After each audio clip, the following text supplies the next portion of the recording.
अस्सलाम वालेकुम लर्नर्स, उम्मीद है आप खैरियत से होंगे। तो लर्नर्स, इस वीडियो में हम क्वेश्चन नंबर 4 कंप्लीट करेंगे। यहाँ पे वही क्वेश्चन जिस तरह के पिछले वीडियो में हमने कंप्लीट किया था। पॉलिनोमियल गिवन है, इसमें अननोन है पी एंड क्यू और x प्लस 2 x माइनस 1 इस पॉलिनोमियल के फैक्टर्स है।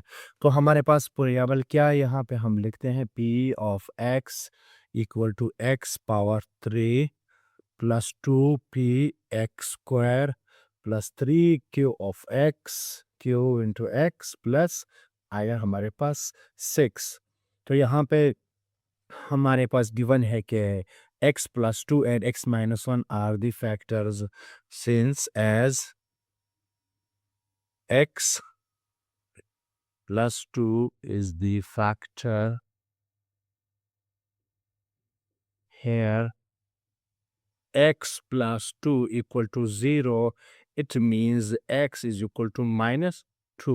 ठीक है, तो सिंथेटिक डिवीजन हम स्टार्ट करते हैं। इसके लिए हम लिखते हैं बाय राइटिंग द कोएफिशिएंट्स,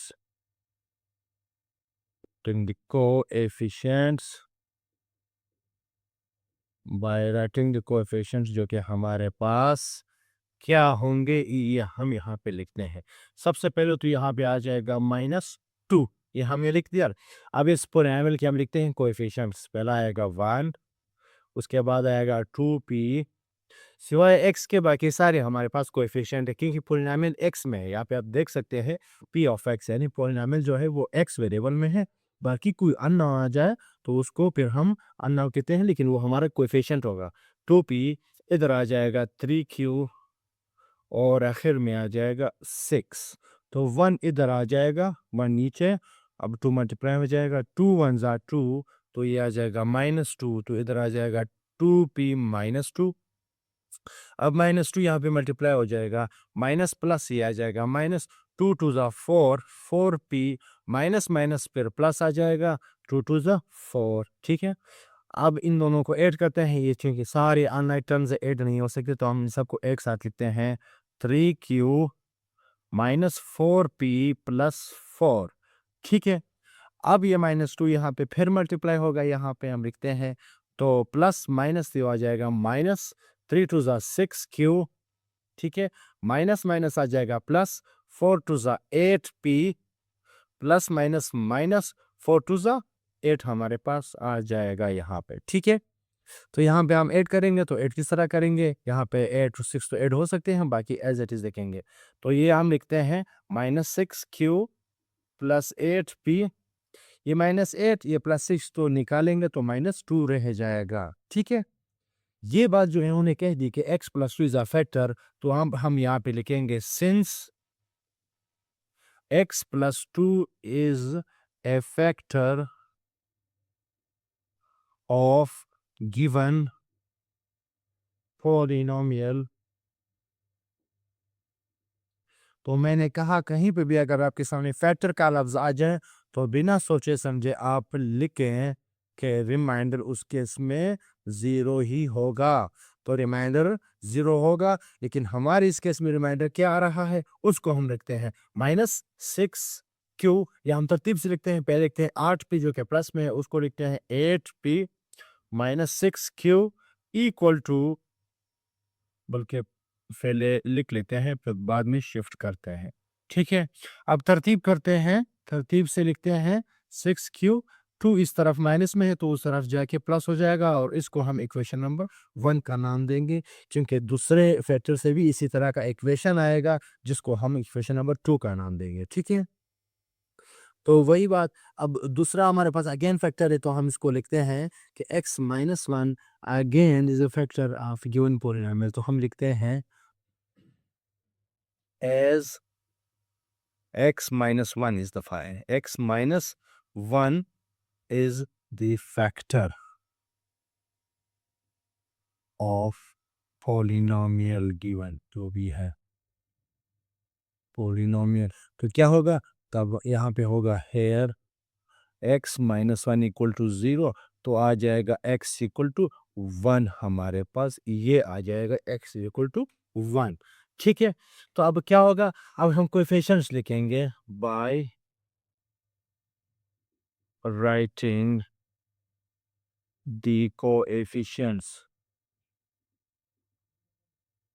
ठीक है, तो कोएफिशिएंट्स यहाँ पे हम लिखते हैं, यही कोएफिशिएंट्स होंगे 1 2p 1 2p 3q और 6 आ जाएगा लास्ट में।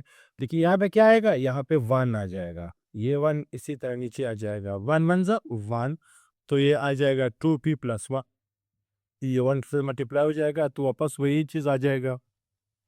जब ऐड करेंगे तो आ जाएगा 2p प्लस 3q, मैंने तरतीब से भी लिखा, प्लस 1, तो ये अगेन जब 1 से मल्टीप्लाई हो जाए तो सारे वही कहानी आ जाएगी, 3q प्लस 1। यहाँ पे हम रिमाइंडर में लिखते हैं 1 और 6 तो ऐड हो जाएंगे, 1 और 6, लेकिन जो 2p है प्लस 3q उनको हम एज इट इज उतारेंगे, वो दोनों जब ऐड हो जाए तो उनको हम 7 लिखेंगे। ठीक है, लिखते हैं हम यही कहानी के since x minus 1 is a factor of given polynomial, since x minus 1 is a factor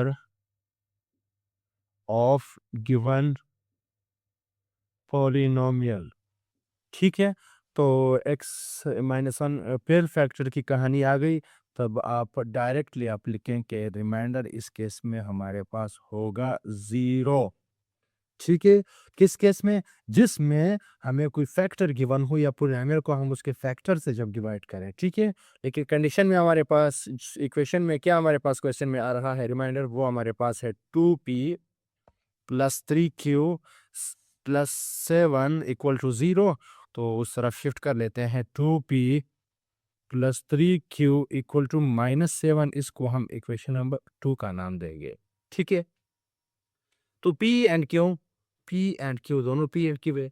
अब इनके कोएफिशिएंट्स स्लाइट डिफरेंट है एक दूसरे से। ठीक है, तो हमने काम ऐसा करना है कि पहले किसी भी एक वेरिएबल, किसी भी एक अननोन का, चाहे वो पी है या क्यू है, उनकी कोएफिशिएंट्स सेम करने हैं, फिर उनको सब्ट्रैक्ट या ऐड करना है, जिस तरह हमारा सॉल्यूशन निकल सकता हो, वही मेथड हमने करना है। तो इधर पी के साथ क्या है, 2 है, और इधर पी के साथ क्या है, 8 है। अगर हम इक्वेशन नंबर 2 को 4 के साथ मल्टीप्लाई करें तो इधर भी पी के साथ 8 है, तो इधर भी 8 आ जाएगा, दोनों प्लस प्लस में है, तो फिर एक दूसरे को हम क्या करेंगे, माइनस करेंगे। या आप डायरेक्टली कर सकते हैं, इधर आपके पास क्यू के साथ कोएफिशिएंट 3 है, और इधर क्यू का जो कोएफिशिएंट है वो हमारे पास 6 है। अगर इस इक्वेशन को हम 2 के साथ मल्टीप्लाई करें तो ये भी 6 आ जाएगा, और ये भी 6 है, ये माइनस है ये प्लस है, दोनों को ऐड करेंगे तो हमारा रिजल्ट आ जाएगा। ठीक है, तो हम इसी तरह करते हैं, मैं इधर लिखता हूँ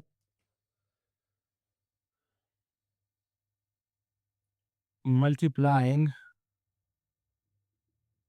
मल्टीप्लाइंग इसको मैं 2 के साथ मल्टीप्लाई करता हूँ, multiplying equation 2 by 2 and add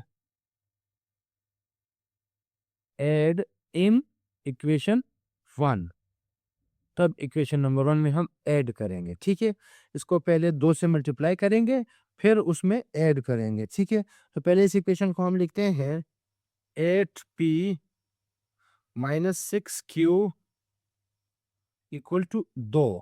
अब ये इक्वेशन पहले 2 से मल्टीप्लाई करेंगे, फिर इसके नीचे लिखेंगे। ठीक है, तो 2 टू ज़ा 4p प्लस 3 टू ज़ा 6q माइनस 7 टू ज़ा 14। ठीक है, तो अब ऐड कर रहे हैं, तो ये माइनस और ये प्लस कैंसिल हो जाएंगे, 4 और 8 ये आ जाएगा 12p, और ये आ जाएगा -12। 12p इज इक्वल टू -12, क्या आया, 12p इक्वल टू -12, तो 12 वहाँ पे जाके डिवाइड हो जाएगा, तो ये आ जाएगा हमारे पास p इज इक्वल टू -1। एक अननोन तो मिल गया। ठीक है, अब दूसरा अननोन फाइंड करना है। बेशक आप इक्वेशन नंबर 2 में p इक्वल टू -1 पुट करें, या इक्वेशन नंबर 1 में, जो आपको मुनासिब लगे। ये करीबी इक्वेशन है, हम इसमें पुट करते हैं, put p is equal to -1 in equation 2। ठीक है, तो 2 p हमारे पास -1 है, इसकी वैल्यू आ गई, इधर फिर है 3q इक्वल टू -7, सिंप्लीफाई कर लें तो यह आ जाएगा -2, 3q इक्वल टू -7, 3q ये -2 उधर चला जाएगा तो +2 हो जाएगा, 3q, तो ये आ जाएगा -5, q इक्वल टू -5/3, तो दूसरा अननोन भी हमें मिल गया। Thus p equal to -1 and q equal to -5/3, ये दोनों जो अननोन थे वो हमें मिल गए।